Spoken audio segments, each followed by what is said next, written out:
Hey scanner freaks, welcome. Today I'm going to be going over very quickly the remote head for the Uniden scanners. We're a couple of Uniden scanners. It works primarily with the 96 series scanners. I believe a couple of the 15 series also. The remote head allows you to remotely mount your scanner or portable scanner, and while still having pretty much almost full control of your scanner. For example, you mount it in the trunk of your car, under the car seat like I have in my truck, and gives you that slim housing to put up front. Okay. All right, so let's get started with powering them up. The remote head uses the same size connector for power as the mobile scanners. It actually, when you bought it new back in the days, it came with the wall adapter. Okay. For this demonstration, I'm going to be utilizing this splitter.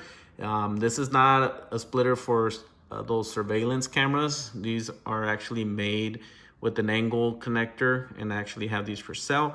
I'll put a link in my description. But what you do is you connect your wall adapter to it, and now you're able to power two scanners. In this case, the scanner and the remote head. All right, so the remote head has the same connector. You plug that in, and there you go. Okay. All right, so let's get it powered up.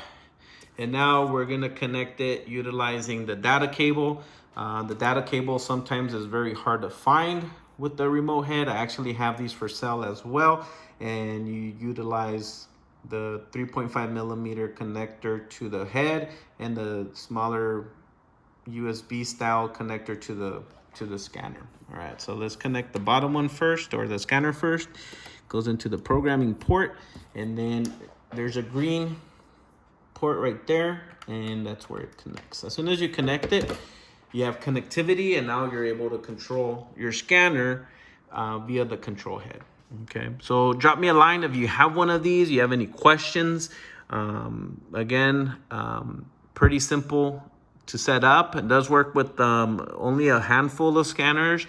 And like I said, I'll put a link to the data cable below and also to what scanners it works with. All right, talk to you guys later.